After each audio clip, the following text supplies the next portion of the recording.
Atenção. Abre-se nesse momento a Rede Nacional de Rádio e Televisão para o pronunciamento oficial da presidenta Dilma Rousseff. Trabalhadores e trabalhadoras, neste 1º de maio quero reafirmar, antes de tudo, que é com vocês e para vocês que estamos mudando o Brasil. Vocês que estão nas fábricas, nos campos, nas lojas e nos escritórios sabem bem que estamos vencendo a luta mais difícil e mais importante, a luta do emprego e do salário.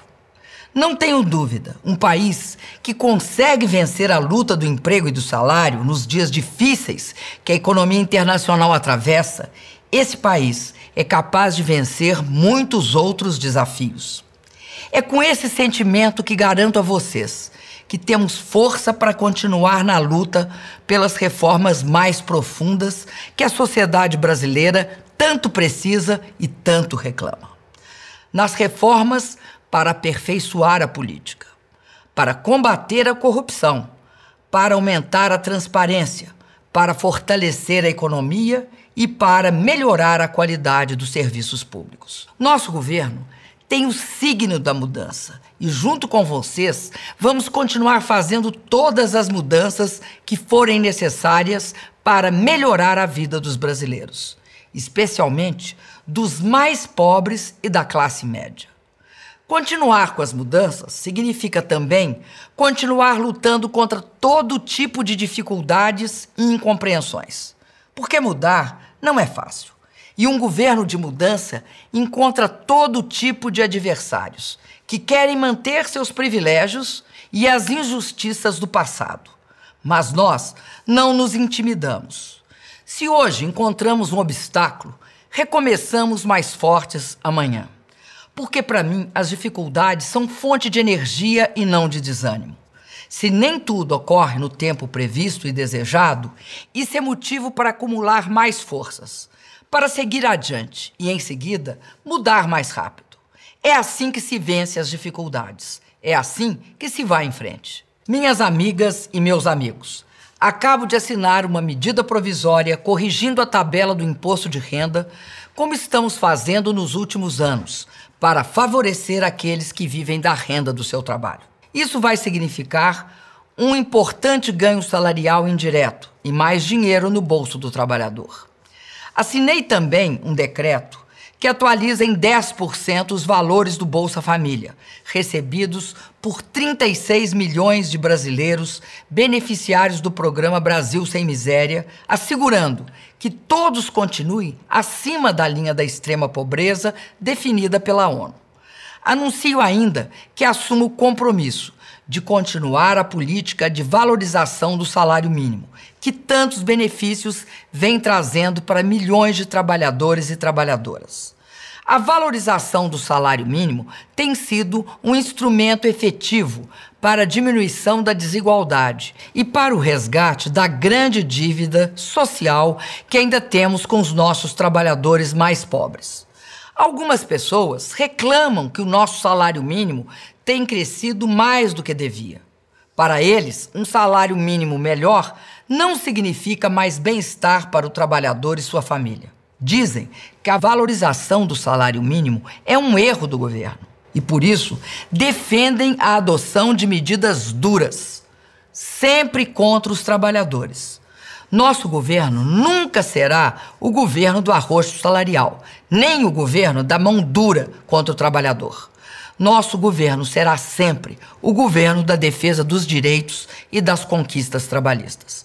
Um governo que dialoga com os sindicatos e com os movimentos sociais e encontra caminhos para melhorar a vida dos que vivem do suor do seu trabalho. Trabalhadoras e trabalhadores, meu governo também será sempre o governo do crescimento com estabilidade, do controle rigoroso da inflação e da administração correta das contas públicas.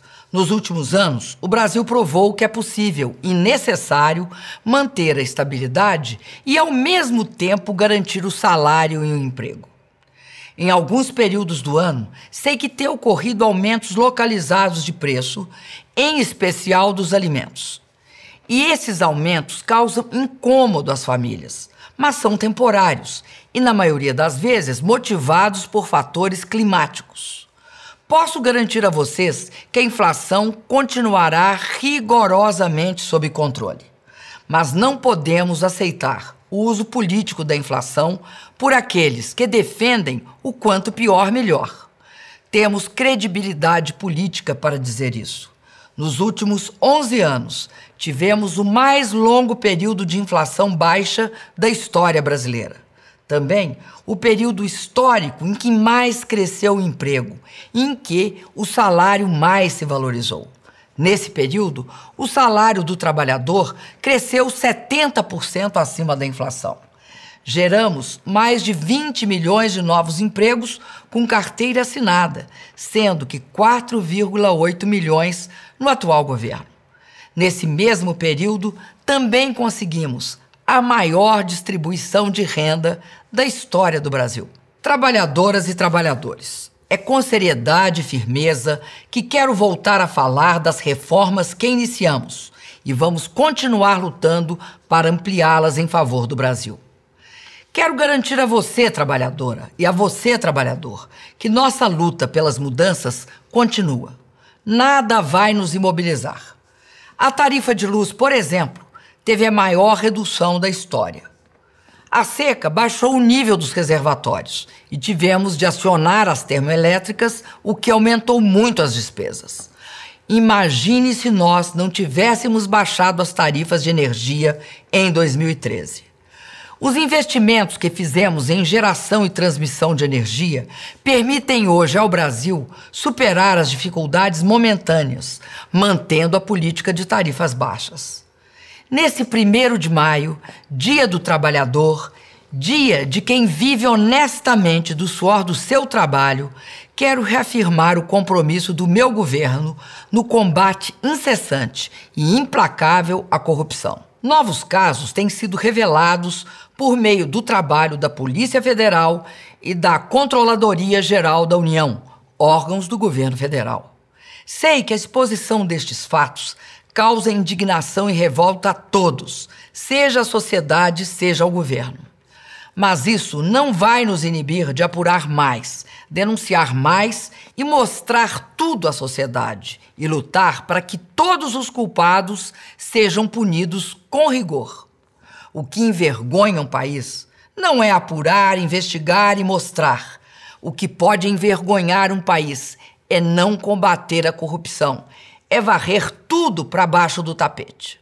O Brasil já passou por isso no passado e os brasileiros não aceitam mais a hipocrisia, a covardia ou a conivência. É com essa franqueza que quero falar da Petrobras. A Petrobras é a maior e mais bem-sucedida empresa brasileira. É um símbolo de luta e afirmação do nosso país. É um dos mais importantes patrimônios do nosso povo. Por isso, a Petrobras jamais vai se confundir com atos de corrupção ou ação indevida de qualquer pessoa. O que tiver de ser apurado deve e vai ser apurado com o máximo rigor. Mas não podemos permitir, como brasileiros que amam e defendem seu país, que se utilize de problemas, mesmo que graves, para tentar destruir a imagem da nossa maior empresa. Repito aqui o que disse há poucos dias em Pernambuco. Não transigirei de nenhuma maneira em combater qualquer tipo de malfeito ou atos de corrupção, sejam eles cometidos por quem quer que seja. Mas, igualmente, não vou ouvir calada a campanha negativa dos que, para tirar proveito político, não hesitam em ferir a imagem dessa empresa, que o trabalhador brasileiro construiu com tanta luta, suor e lágrimas. Trabalhadores e trabalhadoras, vocês lembram dos pactos que nós firmamos após as manifestações de junho? Eles já produziram muitos resultados. Precisamos ampliá-los muito mais. O Pacto pela Educação, por exemplo, gerou a lei que permitirá que a maior parte dos royalties e dos recursos do pré-sal sejam aplicados na educação. Isso vai melhorar o salário dos professores e revolucionar a qualidade do nosso ensino. O Pacto pela Saúde viabilizou mais médicos e em apenas 6 meses já colocamos mais de 14 mil médicos em 3.866 municípios. E o que é mais importante, esses números significam a cobertura de atenção médica para 49 milhões de brasileiros. O Pacto pela Mobilidade Urbana está investindo 143 bilhões de reais, o que permite a implantação de metrôs, veículos leves sob trilhos, monotrilhos, BRTs, corredores de ônibus e trens urbanos. Com isso, estamos melhorando o sistema viário e o transporte coletivo público nas cidades brasileiras. Além de acelerar as ações desses pactos, é preciso agora, sobretudo, tornar realidade o Pacto da Reforma Política. Sem uma reforma política profunda que modifique as práticas políticas no nosso país, não teremos condições de construir a sociedade do futuro que todos almejamos. Estou fazendo e farei tudo que estiver ao meu alcance para tornar isso uma realidade. Foi assim que encaminhei ao Congresso Nacional uma proposta de consulta popular para que o povo brasileiro possa debater e participar ativamente da reforma política. Sempre estive convencida que sem a participação popular não teremos a reforma política que o Brasil exige.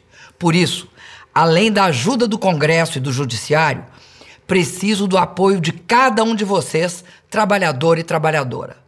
Temos o principal, coragem e vontade política. E temos um lado, o lado do povo. E quem está ao lado do povo pode até perder algumas batalhas, mas sabe que no final colherá a vitória. Viva o 1º de maio, viva a trabalhadora e o trabalhador brasileiros. Viva o Brasil! Desface nesse momento a Rede Nacional de Rádio e Televisão transmitida diretamente de Brasília.